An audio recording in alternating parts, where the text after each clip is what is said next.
How's it going, Chiefs Kingdom? Welcome to another episode 8 of the Legion of Zoomcast with myself, Brad Simcox, and Tom Childs. How we doing, buddy? Hey, everyone. I'm good. I've got a new investment today. I've bought myself an NFL helmet, snack helmet. Not you as well. Yep. What are you doing with that? For snacks, Brad. It's for snacks. £20. Keep them in the bag. Just keep them in the bag. Basically, the reason why I bought it is because I can't afford a helmet like you've got in the background of your videos. My plan is to spray paint it red and white, and then get a cheese sticker and stick it over, and then get a white Sharpie, then copy Patrick Mahomes' signature, put it over the top, and then put it on display. Just to get your boys to sign it or something like that. That sounds good. Yeah. Come here. Yeah, so basically that's my plan, and then put it next to that helmet there. Slightly bigger than the one on the windowsill, but yeah, that's the plan. Show us it again, because look. For anybody who's watching from America, this is what the whole of the UK seems to be going for at the moment. In a shop called Lidl, we've got these snack helmets. There's a blue and a grey one, isn't there? Yeah. And apparently they come with a load of sheet of crappy little stickers that you have to stick on all the teams. Or you can choose whatever teams you want on there. Yeah, there you go. You only get one Chiefs one as well. Yeah, you can't even have them on either side. It's fine, because a lot of people are sticking all the stickers on there. I'm not. As I said, I've got a plan for my helmet. It's plan for my helmet. Bottom. It's a family show. Yeah, I've got a plan for it. It's fine. It's decorative, and then I might whack it out, get it out.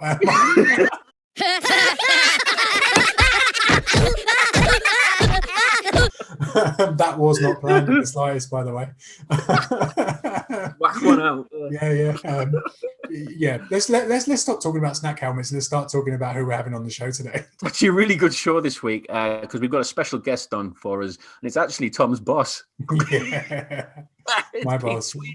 Pete Sweeney from Arrowhead Pride. So we've got we thought we'd put Tom on the spot, but Pete's a really good guy, isn't he? So we're really looking forward to having a chat with him about obviously the up and coming Super Bowl and obviously his experience that he's had over the last 2 Super Bowls, which has been brilliant. But are you nervous, mate? I am. I'm wondering if I should get changed, because I've got an Arrowhead Pride T-shirt in my room, which was sent to me by Pete. Shall I go for the brand? You're gonna have to wear the uniform, mate. If your boss is coming on the call, you're going to have to. Don't get me wrong. I don't put on the T-shirt every time I put Arrow headlines together, because that would stink. Seeing as Pete's coming on, maybe I should get changed. And then when we get changed, should we bring him on? Dust it off, all that kind of thing. Yeah, I think you should change, mate. I think it's the right thing to do, especially when your boss is coming on the call. Yeah, let's see if he even notices. Right. Okay. Should we get him on then? Let's do it. So this week, I set Pete a task. He has to name as many Tom Hanks films as he can during the show without Brad finding out. And I have to name as many Leonardo DiCaprio films as I can in the show without Brad finding out. If Brad finds out, you lose. And whoever has the most at the end of the show will be the winner. Let's see how this goes.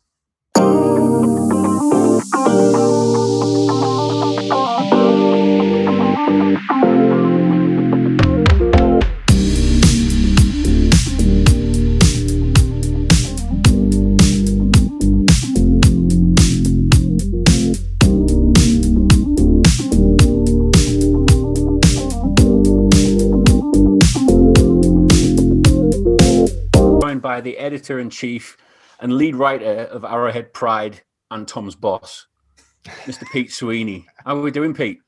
Less Tom's boss, more just a Chiefs writer, but it's good to be here. Tough night, a little bit sleepless for me in Seattle. They got this great coffee, and I was able to get some, so I'm happy about that.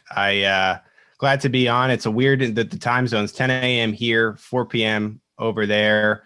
I know Tom well. I am a little bit, I would say, in awe by the world famous man who coined Legion of Zoom. It's amazing being on a call with the celebrity. I'll say that much. It's all a bit. mad over there at the moment, isn't it, Pete? Like you were saying about you being in awe with Brad, but I'd love to be in America at the moment. Like, what's going over there this week? It seems like everyone's deciding to play like the Wolf of Wall Street. Like, have you got involved in the whole Bitcoin and buying stocks this week?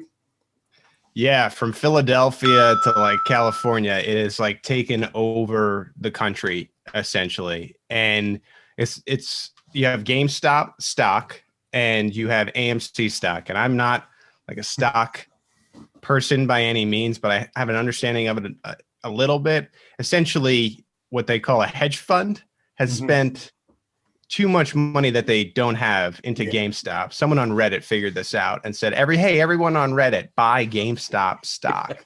And they've overspent on essentially on what they would have to pay back. And so it's costing these hedge funds billions of dollars while just plebeians seem to be getting richer and richer. And now they're trying to do the same thing with AMC. And then there's like another cryptocurrency. So people are bored at home and they have found things to do in the quarantine. That's brilliant. That is brilliant. I mean, like you were saying there, just people are bored at home and just making sure that they're passing the time well and and socking it to the billionaires, I suppose. So what are we doing here? Like, why are we bothering with this podcast when we could all just be hitting stocks up? Like, we're all bored at home. What are you doing it now?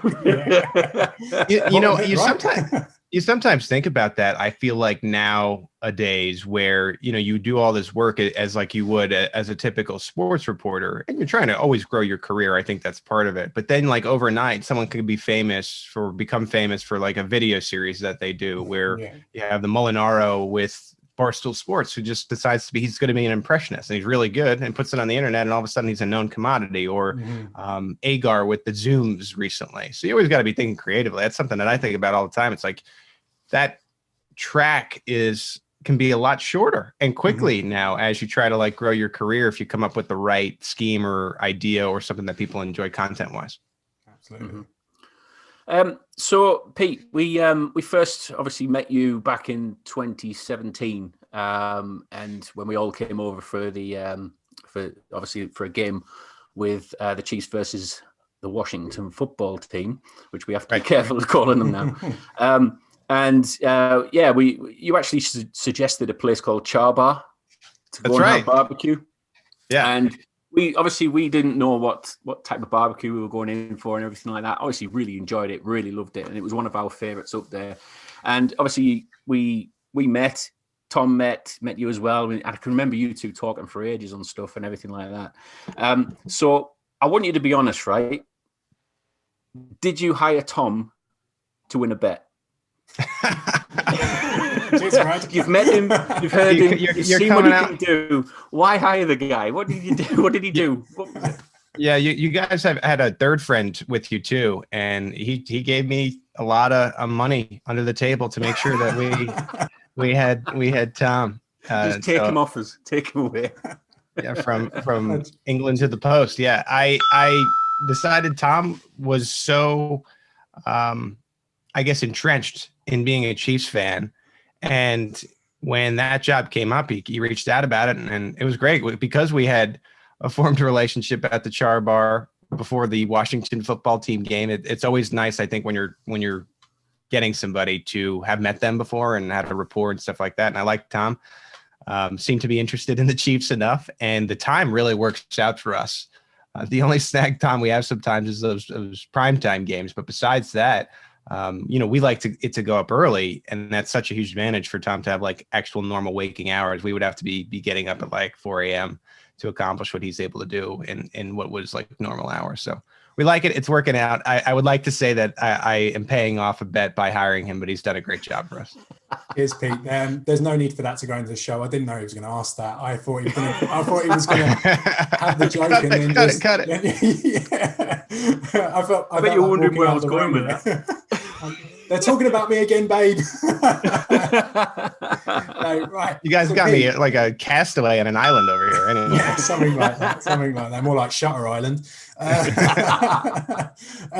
So, Pete, back in September, October, you called this Super Bowl. I listened to the editor's show, and it's one you've been saying Oh yeah, when Tom Brady was throwing picks left and right and center when they were getting blown out by the Saints, you were like, it's going to be Bucks Chiefs. You've never swayed from the Chiefs. I don't think any of us, we've all been convinced that you were going to get this titanic clash between the Chiefs and the Bucks.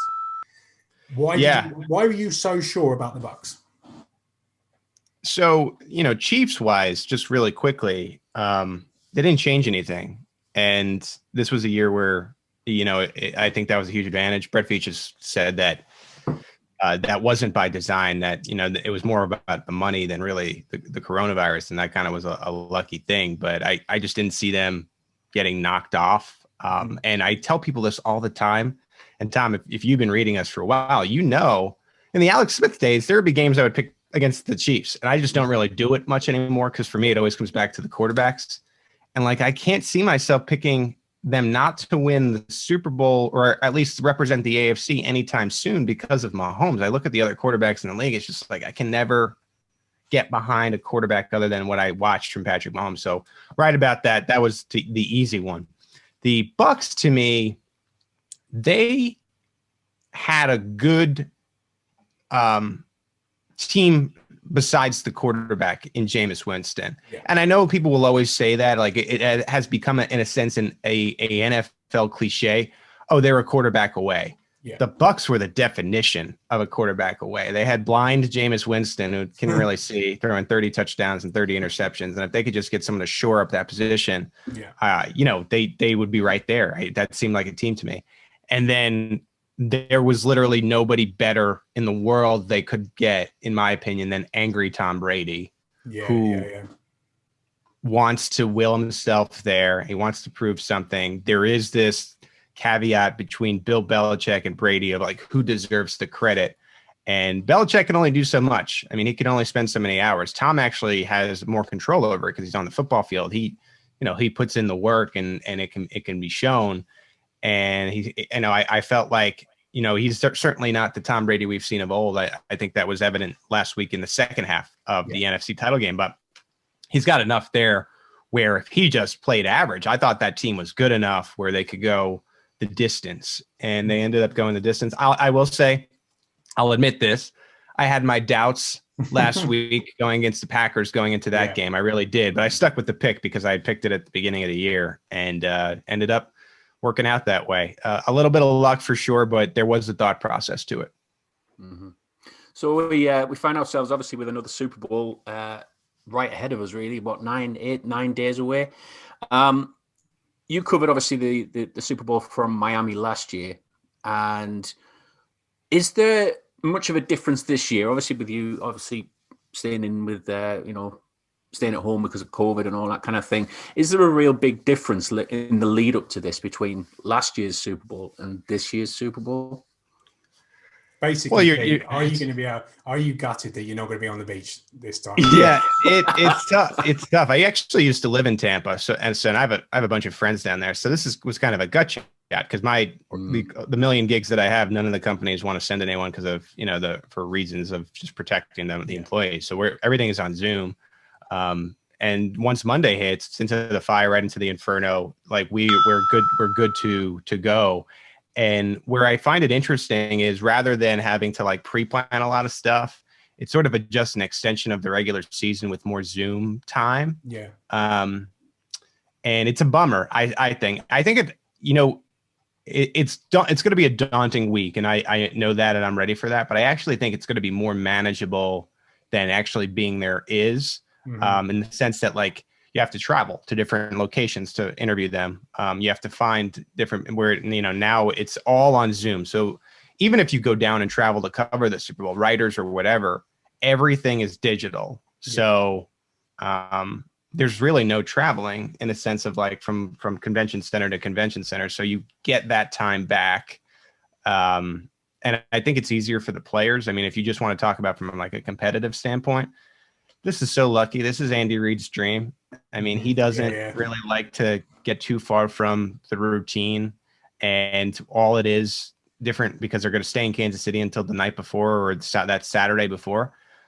All that's different is the additional media time. And other than that, you could kind of run a regular routine. I made this joke on the editor's show, but it's true.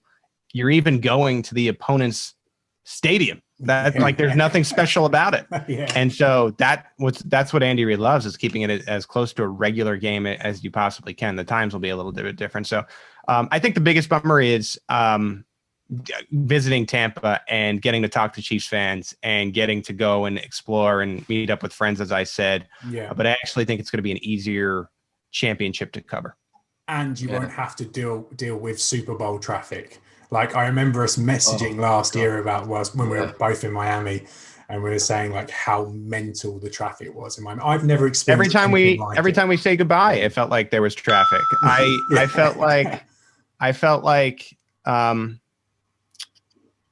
so you'd finish work at the we'll be at the convention center, because SB Nation had me doing this roundtable with the 49ers guy, and to go back to the hotel was literally 90 minutes in an Uber, just because there's only two bridges into like the Miami beach area where everything was. And then my hotel was on the inside. And so I would go and do a little bit of work, and then I'd try to go back to meet up with fellow colleagues and reporters and stuff for dinner.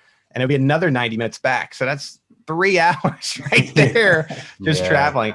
By the middle of the week, what I started doing is I would just like get the Uber, and I would set up my Wi-Fi thing in my car, and I would just work in the car. And then that ended up being, I felt like Phil Rivers for a week.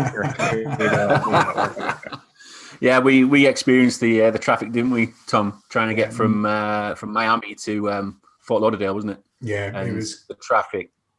Impossible, absolutely impossible. It was like the Da Vinci. It was like the Da Vinci Code, trying to figure out that traffic. Yeah. Okay, so we're going to do a Super Bowl special of the Cool Wall, which is this week is going to be the Tampa Bay Buccaneers.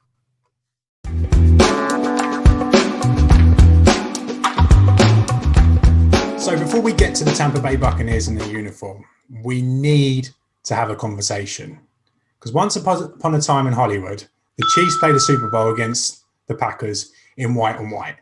And I was convinced that we were going to get the white and white Super Bowl.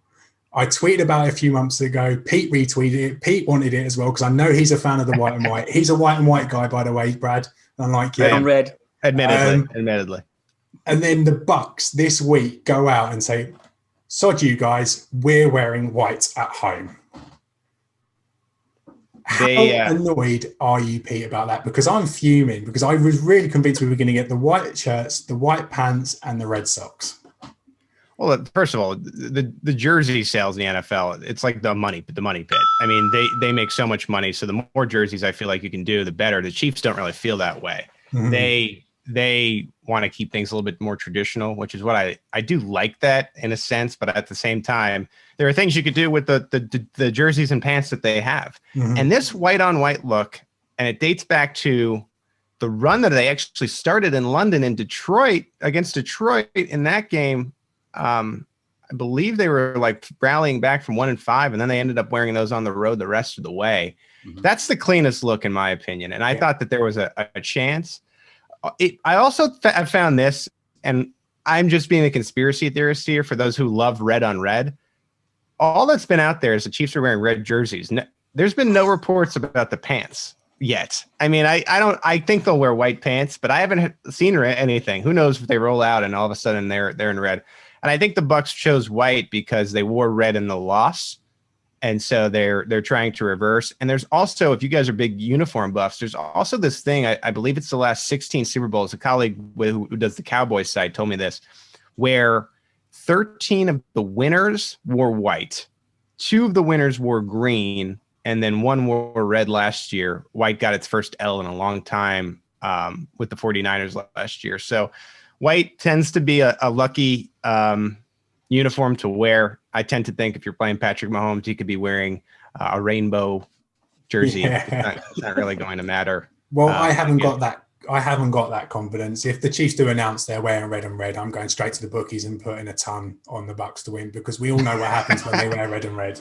Red and red has not been a good uniform. It's not at all. It's horrendous. White has this bad reputation, but red and red is the worst. Anyways, I digress. No, I'm going to throw a spanner in the works with that before we move on there.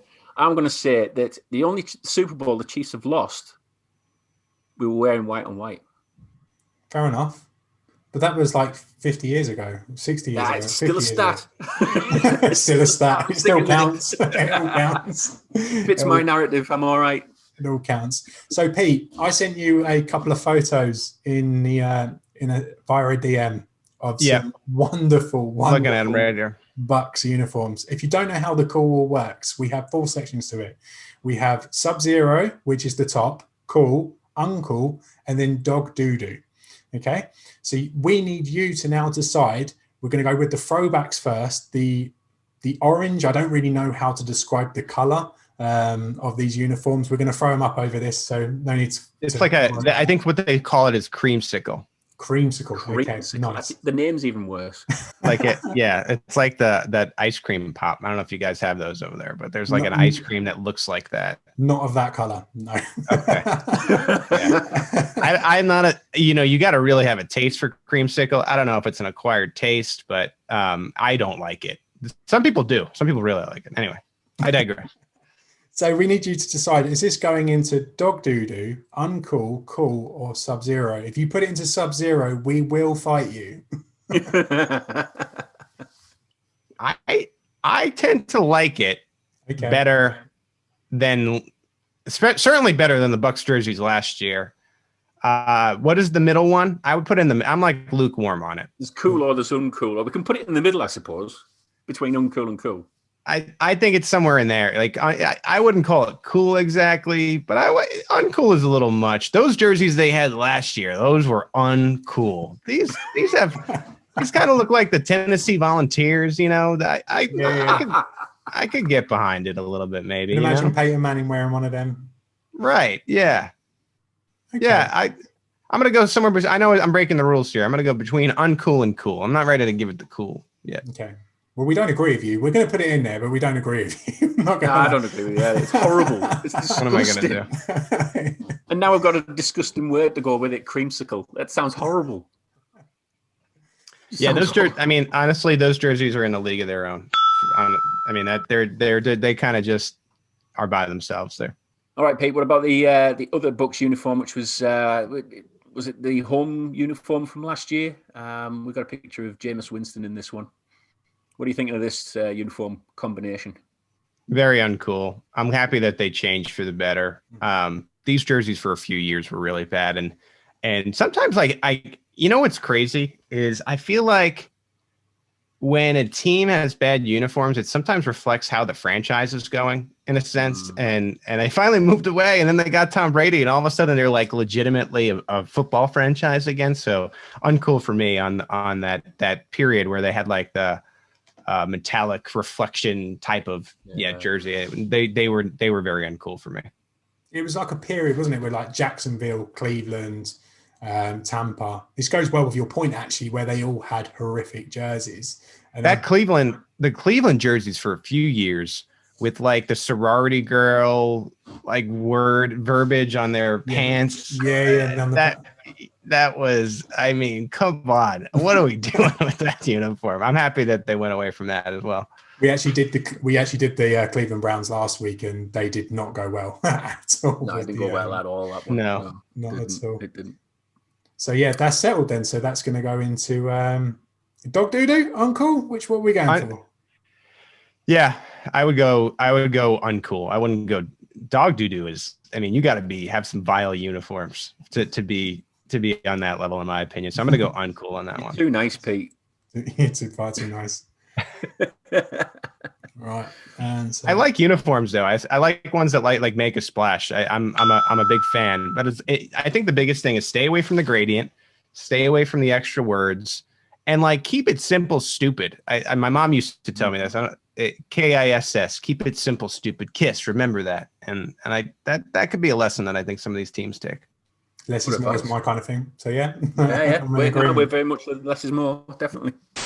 So we're all looking forward to, we're all projecting, we're all looking forward to the Super Bowl 55. It's been a bit of an unreal journey again within this space of the year. It's been, back-to-back Super Bowls, which we've never, ever experienced ever before. There's a lot of excitement around it, obviously. But where do we think the actual key matchups are going to be between these two teams? Because There's a lot of talk at the moment that, obviously the Chiefs are 3-point favorites at the minute. The Bucks do have some very old heads on old shoulders, let's say. But also they have they've obviously got quite good young personnel in there as well. But what are the key matchups in this for both teams to look at and try to exploit in this game?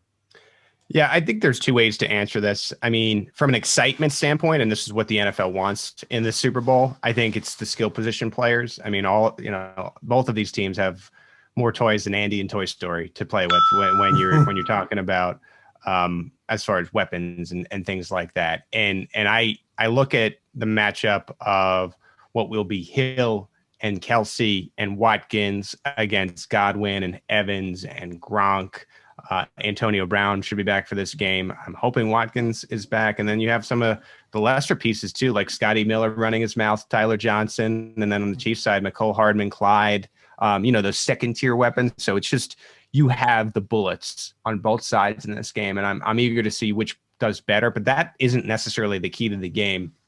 As you guys probably know, I started at Chiefs.com. I got to really learn from Mitch Holthus first couple of years, especially at training camp, as I was, trying to learn the game a little bit deeper. And what always stuck out to me is, as there's two football fields at training camp, and as the skill position players, the toys were on the one side, you would have these other offensive and defensive line groups, and they would just be going at it. And where was Mitch's eyes? It was always on that, because I think that is a lot of the keys. And it's like what isn't always focused upon, but the trenches and the quarterback clock and the being gap sound and allowing running backs and being able to get push for a running back or closing that. I mean, that is where the entire game lives. And I think it's especially this game, as you look at the Chiefs offensive line, and they have these pillars on the outside who are going to be new in what we expect to be Remmers on the left and Wiley on the right. And if you really watch that NFC title game, Brady did play well in the first half, but it was the second half performances of the defense, and especially JPP and Shaq Barrett, that won the football game. The defense shut the door, and they were getting to Rodgers fast. And Rodgers doesn't have the pieces to get out of his hands quickly.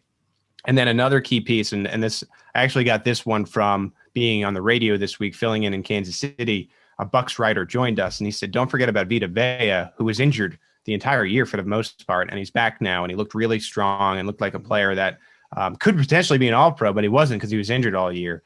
And the interior with Wisniewski, I think there was a reason Wisniewski wasn't the Chiefs' first choice. I don't think he might be as good as last year. So you're talking about a ragtag offensive line against one of the better front fours, and especially those three players, and front sevens, I should say, those three players.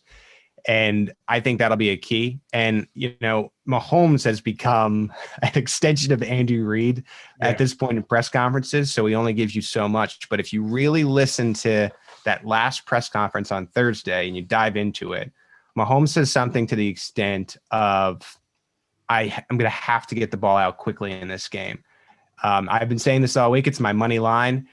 Do the Chiefs have time to run wasp in the Super Bowl? No, they don't. They're going to have to get the ball out very, very quickly. And I think they know that going in. And Mahomes saying something like that was a sign for me that they realize they're at a disadvantage there. Can they overcome it? If Mahomes has enough time and they have the game plan installed and he stays clean for 2 to 4 seconds, I think you're in great shape. Yeah, well, if you go back to the earlier matchup, Mahomes had time. It was like Tyreek and everyone was basically playing catch me if you can, and they couldn't catch them. Catch me if you can. Yeah, exactly. That's a good way to put it. And then obviously you go to following on from your point, you look at the trenches, and if you look back at 2007, the way the Chiefs are going to win this game was Steve Spagnuolo again, basically sending the house. It was like the gangs of New York in there. It was just mental how much pressure Michael Strahan and all those guys, Justin Tuck, all of the Giants defenders how they got pressure on Brady, not only in 2007, but they also got it in 2011. So this is a big Steve Spagnuolo game. I actually think this game's going to be a lot lower scoring than people are expecting. People are seeing the offenses and the skill position players. And I wouldn't be surprised if this game's under 50 points. I really wouldn't. Yeah, I think a big key for the Chiefs is honestly going to be separating the woods from the forest. You got to have gumption, and I think Patrick Mahomes does have that quality to him, and that's why I feel still confident about the Chiefs.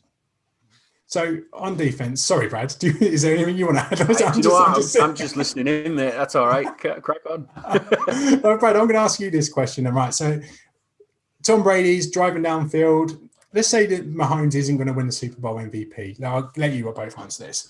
And it's all on the defense. Who's going to be the guy, the most revenant guy that's going to get the interception that wins the game? Is this my question or Brad? Either or. I don't mind. You can both answer. Okay. For me, it's one of three players right now. It's Tyrann Mathieu. Seems like the safest pick. If you're trying to get a little bit saucy, L'Jarius Sneed. If you're trying to get even saucier, Juan Thornhill, who Matt Lane, not to plug our site in front of Brad right here, but it's fine. It's fine. He did a really nice job on Arrowhead Pride this week, just explaining how Juan Thornhill looks like old Juan Thornhill. Mm-hmm. And you need him in this game because then that allows Tyrann Mathieu to do what he does. So those three players seem to really be coming on at the right time. I think those are your candidates.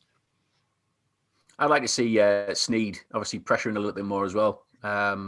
I think that's where his game seems to excel a little bit more. I think he's just everywhere on the field, isn't he? That's what I like about Sneed. He's so versatile. But I think getting to Tom Brady would be the key as well, because if the pressure is coming onto Tom Brady, then if he somehow has to keep spilling out the pocket, I think Sneed's gonna mop him up there. But yeah, interception wise, I think I'm gonna go with Matthew. He seems to come up big with these big interceptions, doesn't he? 45-1 to win Super Bowl MVP. Tyrann Mathieu at the moment. Is he 45-1? Yeah, 45. That seems like very, very good value. Yeah. It really does, because I mean the odds that you just explained that means if you put $100 on him, you could win what would be 4,500, right? Yeah. Mm-hmm. Yeah, that's a good bet. I mean, you never know how the game goes. I mean, if the Chiefs win, you're probably going to give it to Patrick Mahomes, and it usually does go to the quarterback, but you just never know. Yeah. And I like your point about Sneed, man. Defensive backs aren't usually supposed to be welcome to Sack Nation, but he seems like he picks the right times, or Spagnuolo picks the right times to dial him up, and he gets the quarterback so fast. Brett Veach really got one in the fourth round. Pretty impressive pick, man. So this week we're introducing a new segment which we're going to be running through the whole of the off season, but we're going to start early because Pete's with us, and we're going to be doing the Chiefs all-time team that no one can beat. We said beat because, beat reporters, they're going to be the team, people that are picking it. So every week when we have someone on, we're going to ask them to select a different position and to name their all-time Chief. But being the first person here, Pete, we need you to come up with a couple of decisions for us. First things first, we need you to pick the head coach of the all-time team, so any Chiefs head coach. And then secondly, we need you to pick the personnel groupings, because the personnel groupings will matter, especially on the offense. Are you going to go for 2 tight ends? Are you going to go for 2 running backs? Or are you going to go for 2 of each and just 1 wide receiver? Like, if you pick 1 running back, there's going to be a lot of guys missing out. So you've had a bit of time to think about the second 2 personnel groupings. What were you going with? Okay, I'm going to go with the 3-4 base, and then we'll also go with 2 wide receivers, 2 tight ends, and 1 running back. I know running back is a good position, but I'm going to make someone pick. I feel sorry for you. It's got that. And on the spot, who are you going for all-time head coach? Before last year, I think you would have had to keep it Hank Stram. Yeah. But now that Andy Reid was able to get the Super Bowl and might get 2 in a couple days, I think it's Andy Reid, and congratulations to him on really becoming, I think, the all-time franchise coach. Stram is right there, though. People sometimes forget, but Mr. Matriculate the ball down the field deserves some credit there. Yeah, for sure. Yeah, for sure. I agree. I agree. I would certainly not Herm Edwards or Todd Haley. You know what I mean? You've got mail. They're coming in. I'll pass on those 2. Interesting. You've gone for 2 tight ends there. You got to. Well, if you're coming up with a Chiefs all-time team, it's not fair to give them 1 tight end. You know what I mean? That's how I feel about that. That is a no-brainer. The 2 wide receivers is interesting, but I have 2 in mind. But I'm not going to give it. That's for someone else. I've done my part. Andy Reid, you guys can figure it out from here. Andy Reid's been enshrined. Yeah. So, Brad, we've got a confession. We've got a confession. What? We've been playing a game this show, me and Pete. We've been planning it all week. Okay? We've been playing a game. Go on. I gave Pete the task. We've only got 2 minutes to explain this before Zoom kicks us out. I sent Pete a task to name as many Tom Hanks films as he could in all of his answers. And I had the task of naming as many Leonardo DiCaprio films as I could in my Catch Me If You Can. Yeah. You bastard. Did you use Titanic as well? Yeah, Titanic. I said Revenant instead of Relevant. I said Inception instead of Interception. After Tom said Catch Me If You Can, I hit him back with a Catch Me If You Can because Tom Hanks is in that too. And I got 13 here that I counted throughout the program. Oh, you beat me.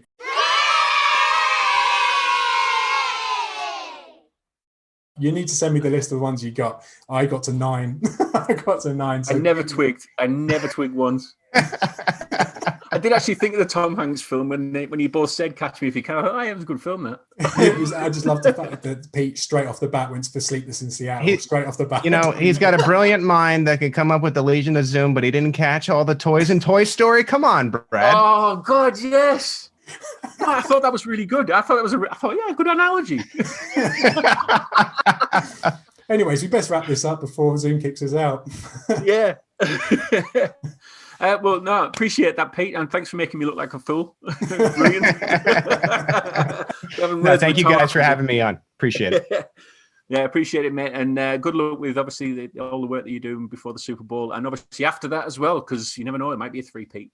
Okay. So that's it for the end of the Legion of Zoom cast with myself, Tom Childs, and obviously a great guest that we've got there from Pete Sweeney.